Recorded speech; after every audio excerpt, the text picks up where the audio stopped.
Sejam bem-vindos ao canal Terror e Nonsense. Aqui vão encontrar histórias diretas do baú maldito. É recomendável ouvi-las com fone de ouvido. Não deixe de curtir e nos seguir aqui, ajuda bastante o nosso canal. Vamos para as histórias.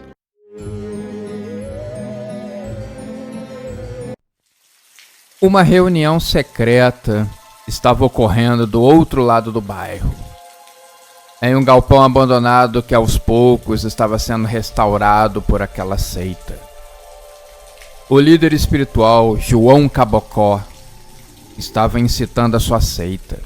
Várias pessoas mascaradas ou ajoelhadas na frente de um pequeno altar, adornado com velas brancas, vermelhas, azuis e pretas. No centro desse altar, o crânio de uma vaca transbordando de sangue. Ele passa por cada um, suja o dedo com sangue no crânio e mancha a testa de cada adepto. Irmãos, vocês estão sendo iniciados e serão abençoados em breve por todas as forças de Satã. Essas forças correm por nossas veias. Precisamos com urgência trazer novos seguidores. O mal urge do nosso empenho. João estava preocupado com a repercussão de uma rádio alternativa. Estava fazendo graves acusações e revelações da sua seita. Mas elas não eram contadas como coisas sérias. Elas eram contadas como uma piada. Muitos membros, constrangidos pelo que ouviam, estavam abandonando essa seita. Assim que ele dispensou os membros, tinha um quarto no galpão, aonde ele sentou numa cama para descansar e ligou o rádio. Queria saber o que estava sendo dito. Os dois locutores estavam lá, falando sobre propagandas e tocando algumas músicas divertidas. João Cabocó se deitou e pensou: se falar da minha seita, eu juro que vou tomar providências sérias e terríveis. A sua melhor rádio está no ar. O locutor preferido de vocês, trazendo todas as notícias que agitam o nosso mundo, agitam a nossa rotina. Vou trazer coisas divertidas para vocês, eu garanto. Agora vamos seguir a nossa pauta. Que tal falarmos sobre a fraude daquele pequeno homem, parecendo um anão esquisito? Ele pensa que tem poder. Imaginem só, ele fica lá, mascarado, iludindo pobres jovens. Eu vou detalhar tudo o que existe de pior no mundo do horror e do satanismo. Mas hoje teremos um convidado que estava presente nessa seita. Um convidado para lá de especial. João Cabocó estava irado.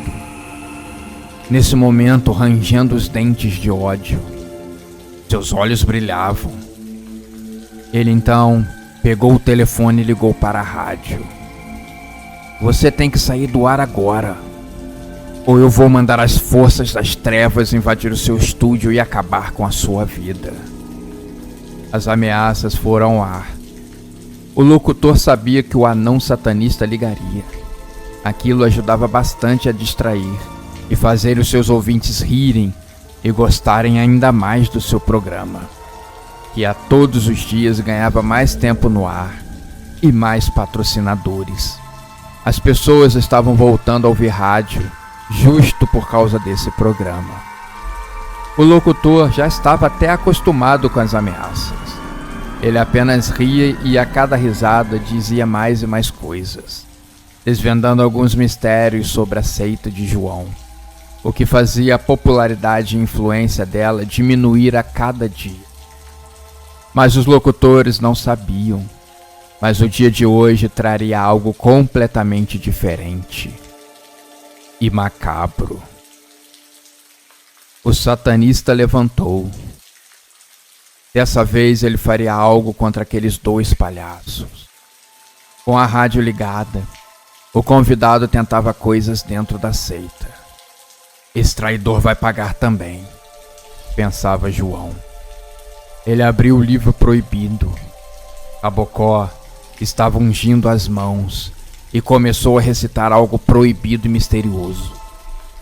O convidado, junto com os locutores, caíam a todo momento na gargalhada, mas João estava concentrado. Com o sangue derramado do crânio, ele abriu uma enorme ferida no pulso e juntou o seu sangue com aquele, desenhando algo ancestral no chão. O vento chegou pelas janelas com os vidros quebrados do galpão, sacudindo alguns ossos que estavam espalhados e pendurados por toda a sala do templo que João havia construído. O sussurro chegava forte. A emanação estava perto do fim. João começou a sentir o seu corpo todo tremer, protestar. Algo muito poderoso estava prestes a romper. Uma fumaça agora saiu das suas narinas. Saiu da sua boca e de todos os orifícios do seu corpo. Era como um jato de fumaça que formava uma nuvem densa na sua frente. Após o término do processo, João caiu cansado no chão, mas a nuvem sabia qual era a missão. Ela havia sido criada apenas para aquilo e não hesitaria nenhum segundo em cumprir o seu objetivo. Tentando se recompor de tanto rir, o locutor passou mais algumas propagandas, deu mais alguns avisos e depois passou a destrinchar ainda mais detalhadamente algumas coisas absurdas que a seita fazia, inclusive contando por todos os sites em que ela tinha influência e aonde a seita agia nos bastidores. É claro que após todas essas revelações, a fonte de renda de João Cabocó secaria. Nenhum site ou aplicativo queria sua imagem vinculada a um satanista, ainda mais em um país estritamente cristão.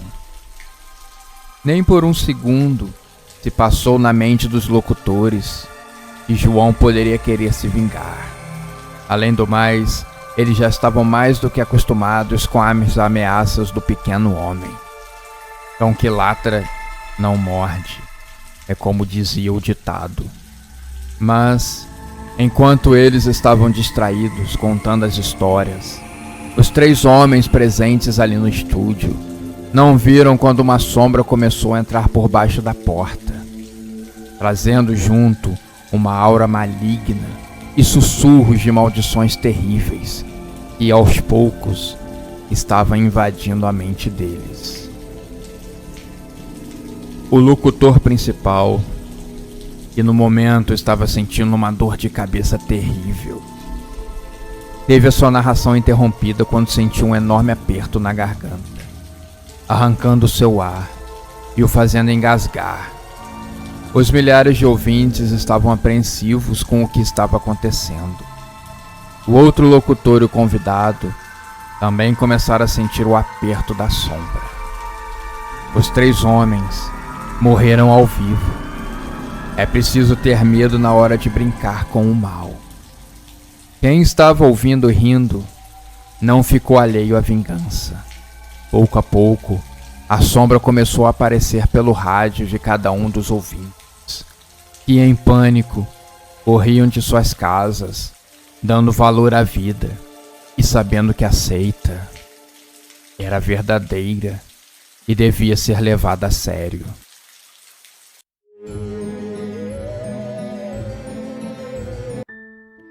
Essa história se passa no ano de 2005, que não está tão distante assim dos dias de hoje. Uma transmissão ilegal começou a se espalhar pela cidade. Ninguém sabia de onde ela vinha. Ninguém sabia onde era a sede. Ninguém sabia quem era a mente por trás de tudo aquilo. Mas as pessoas sabiam que era algo muito estranho e viciante. As madrugadas nunca mais foram entediantes. A noite de céu nublado Trazia um tom mais escuro, sem o brilho do luar para dar o ar da graça e fazer entrar um pouco de luz no quarto empoeirado e bagunçado do jovem Bernardo, que nesse momento estava se agarrando ao cobertor, buscando conforto contra o frio e contra o medo. A única luz vinha da sua pequena televisão de tubo de 20 polegadas, que exibia uma imagem estática de um palhaço sorridente. Volta e meia, a imagem falhava e mostrava os chuviscos da falta de sinal. Era a TV pirata, e o logo fazia questão de enfatizar esse nome, para não haver nenhuma dúvida e nenhum mistério em torno do nome do canal clandestino, que transmitia programas bizarros e perturbadores. Bernardo descobriu esse canal em uma madrugada de insônia qualquer. Como adolescente, sempre pensava em milhares de coisas que aconteceram durante o dia, pensando bastante nas possibilidades. Não conseguia dormir. Pegando o controle nas mãos e zapeando pelos canais, o encontrou por acaso. Era um número que não estava registrado na televisão, mas ainda assim, a televisão reconheceu o canal e o registrou. Um número aleatório que mudava todas as semanas. Fascinado pela aura de mistério que cercava esse canal, Bernardo não conseguia desgrudar daquela transmissão misteriosa. Uma aura de terror emanava da tela. Sozinho na escuridão, sempre que assistia aos programas, se arrependia da sua curiosidade. A programação do canal era simples. Imagens distorcidas e muitas em preto e branco, como na época dos filmes mudos. Mas a questão do som era impecável, de dar medo.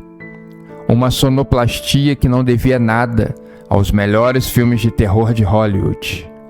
As pessoas por trás desse canal, elas são muito talentosas.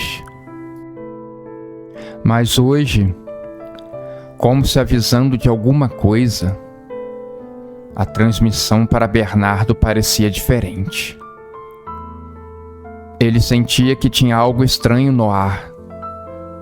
Não saberia explicar o que, mas ele sabia. Estava prestes a acontecer algo terrível. E ele queria correr para o quarto dos pais, igual fazia quando criança. Mas ao mesmo tempo que pensava nisso, vinha o orgulho do jovem. Sou quase um adulto. Não posso agir como criança. De repente, a imagem do palhaço se distorceu. Ele começou a tirar a maquiagem do rosto, borrando tudo de tinta vermelha. Com a imagem desbotada e tremida, isso dava ares de horror. Após um tempo fazendo isso, o rosto do palhaço parecia pálido e ensanguentado. Bernardo ficou horrorizado com a imagem. Como podem fazer algo tão perfeito e assustador? Ele pensava. O palhaço então arregalou os olhos e falou com uma voz rouca e potente, tirada do fundo do seu peito. Era como um sussurro vindo do além. Você está me assistindo, Bernardo? Se estiver, saiba que você é meu. E eu vou pessoalmente buscar a sua alma.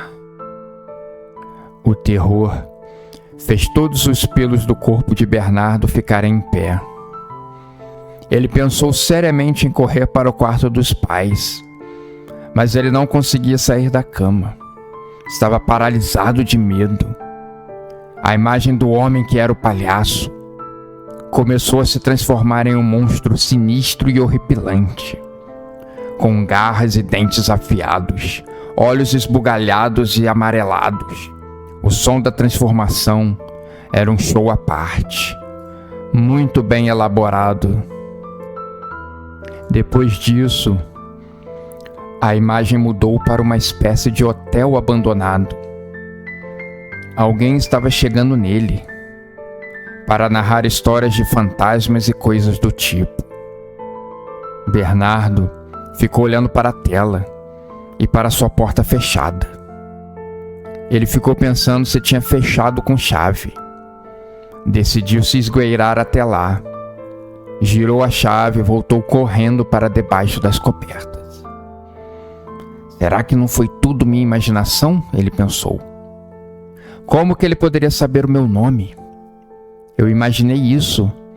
De repente ele pode ter falado Braulio ou Bruno. Quem sabe? Só pode ser essa a explicação. Eu estava tão nervoso que ouvi coisas demais. Estava Bernardo pensando, querendo se acalmar. Ele poderia simplesmente desligar a televisão e ir dormir.